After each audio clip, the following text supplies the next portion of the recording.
Oh ya, masuk kau.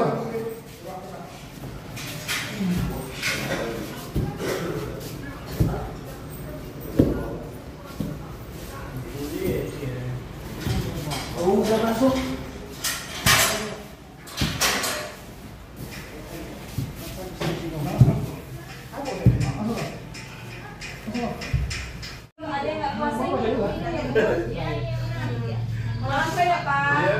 Dia suka marah aja sama ibu, asal sikit-sikit dia marah, dia cemburu sama ayahnya kalau sama saya. Sikit-sikit dibilangnya ibu sama ayah ngobati saya katanya. Dia bilang nggak mungkin lah Pian. Awal nggak ngomong bapaknya, nggak mungkin lah Pian kami mengobati kau. Asal nggak laku jualannya katanya ibu sama ayah yang mengobati. Dia tiap cok asal pulang malam dia kancam-kancam, entah apa-apa lah dia bilang mau dibunuh, mau mati kan nanti. Kalau bilang kan aku takut, kami diam aja. Udah kayak gitu, itulah nggak berapa lama. Besoknya dia bilang gini, kami pulang jualan lontong sama bapaknya. Dar, kata ayah mau kasih kejutan sama ibu. Kejutan apa? Kata ayahnya, aku enggak. Aku langsung masuk kamar, saya langsung masuk kamar. Terus bilang kejutan apa? Kami bilang itu kan, tengok, nggak ada apa-apa. Tengoklah nanti ada kejutan. Udah, oke, diam dia. Kata ayahnya, dah, yuk kita, kalau mau pergi kerja, nah ayo ayah antar. Dia jual sate. Lalu itu katanya udah diantar ayahnya, sampailah ke tempat, sampailah kereta, beca ayahnya mogok, rusak. Dibilang ayahnya lah, ayah semalam ngantar kau nak, kata keesokannya, waktu hari mau kejadian, ayah semalam ngantar kau nak, beca ayah rusak, begini kata ayahnya gitu. Nggak ada dibilangnya, udah kayak gitu, nggak berapa lama, dia sama saya mau pinjam HP, dia nggak bilang pinjam langsung, dia bilang sama ayahnya, nomori HP tuh, ya kata ayahnya, kau lucu, itu HP ibu kau, bukan HP ayah. Kalau nggak kasih pun ibu kau wajib nggak kasih, kata kau. Ini mau apa? Menengok adiknya kan di Kamboja laki-laki. Menengok adikku aku takut kan katanya gitu. Takut ku cek orang dia ngirim uang banyak, aku nggak dikasih kata dia. Enggak, nah nggak bukan kau nggak dikasih kata ayahnya. Dikasih katanya. Cobalah ya, kau punya HP dipinjam orang tiba-tiba gitu, kau marah nggak? Katanya. Ya marah lah. Katanya. Coba kau pinjam bagus-bagus bu. Pinjam HP-nya, awak menengok adik, gimana kabarnya? Pasti dikasih bu, nggak perlu baik-baik sama dia, katanya gitu. Aku awalnya nggak ngomong apa-apa. Nggak berapa lama, akhirnya kan menung, duduk di situ belanjaan kami, jalan kan. Akhirnya tiba-tiba nggak ejek lah aku, katanya gitu kan. Karena ya nggak ejek, cuma bilang yang gitu aja, udah kayak gitu.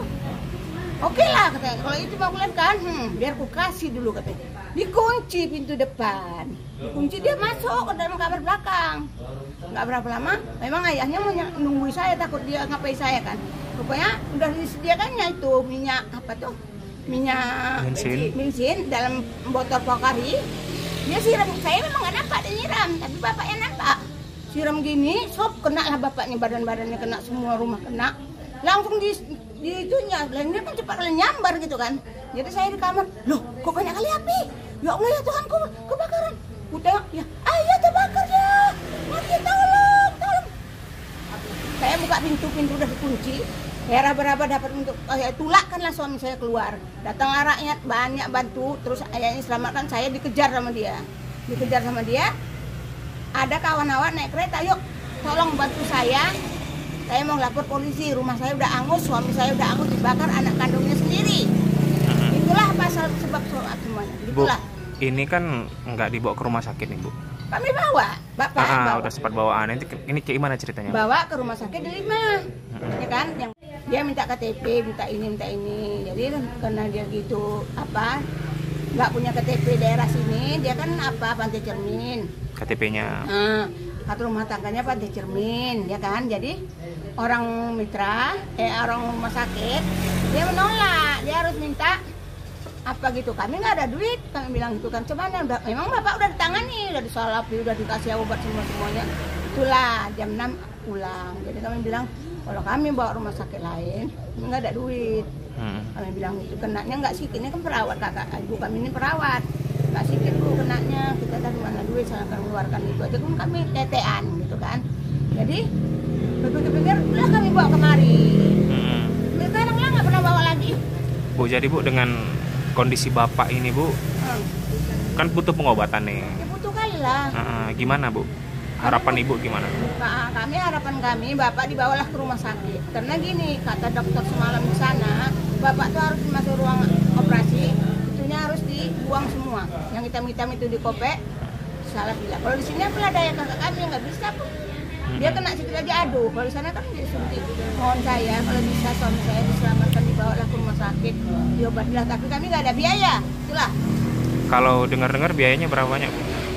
Dengar-dengar orang itu nggak ada ngucapin biaya, cuma nanti kalau kata kakak kami ini perawat, kalau situ besar lah, kalau operasi kayak gini pasti banyak biaya lah, katanya gitu kan. Talangan kita kena 2 juta aja pun kita nggak ada duit, apalagi kena sampai puluhan juta, udahlah bawa pulang aja lah, ambil ke situ kami rawat di sini lah apa adanya. Itu ya. Kayak gitulah ceritanya.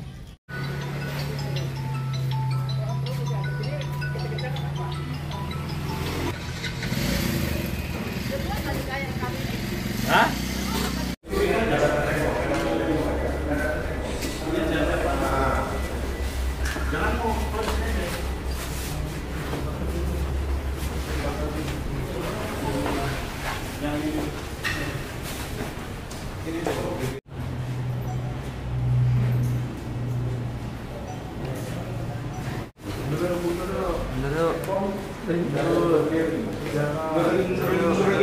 Saya mau kerjaan apa? Berdagang. Dagang apa? Jualan. Jualan apa? Sate. Iya. Terima kasih rekan-rekan dari media, Mas Media. Kami jelaskan bahwa benar ada kejadian pembakaran terhadap orang tuanya oleh anaknya sendiri, yaitu yang terjadi pada hari Rabu tanggal 12 Februari tahun 2025 sekitar pukul 13.00. Jadi pelapornya adalah ibunya atas nama Jamila, ini merupakan ibu tiri dari tersangka. Yang dibakar adalah korban atas nama Aswar, 49 tahun, pekerjaan pedagang nasi atau rumah makan nasi.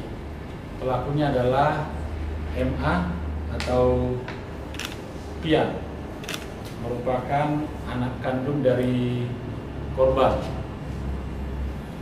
Si korban MA alias Pian melakukan pembakaran kepada ayahnya atau orang tuanya kandung karena sakit hati. Sakit hati sering dibilang oleh orang tuanya bodoh, kemudian jualannya tidak laku karena mereka sama-sama pedagang. Anaknya ini berjualan sate. Jadi pada hari naas tersebut, pada hari kejadian tersebut, ibunya bersama ayahnya sedang berkumpul di kediaman mereka atau rumahnya. Ibunya mengajak si anaknya ini untuk diantar bekerja, namun langsung disambut oleh anaknya dengan emosi yang mengatakan, ayah dan ibu pura-pura baik dengan saya, padahal ibu sering mengguna-gunai usaha saya sehingga usaha jualan saya tidak laku. Kemudian kedua orang tuanya dikunci di dalam rumah. Si pelaku keluar mengambil bensin, kemudian masuk lagi ke rumah, disiram kepada orang tuanya, kemudian orang tuanya dibakar, kemudian dikunci di dalam rumah. Berhasil ibunya keluar dan berteriak memanggil tetangga sehingga bisa api dipadamkan. Namun si korban atau ayahnya sendiri mengalami luka bakar hampir 85%. Saat ini masih dirawat di Rumah Sakit Adnan Malik Medan. Untuk si pelaku kami terapkan pasal 44 ayat 2 Undang-Undang Nomor 23 Tahun 2024 tentang penghapusan kekerasan dalam rumah tangga, junto pasal 53, junto pasal 338, junto pasal 354 KUH pidana dengan ancaman hukuman maksimal 20 tahun penjara. Demikian. Pembakaran di tanah.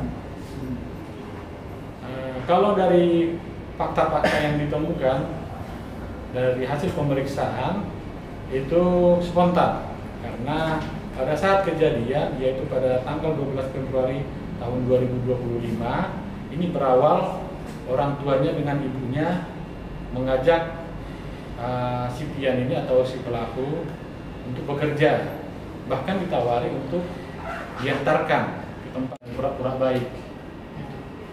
Pak, kalau ucapan orang tua terhadap pelaku seperti bodoh tadi itu sudah dilakukan berapa lama sampai akhirnya pelaku? Masih dulu berita bang, polisi Banten.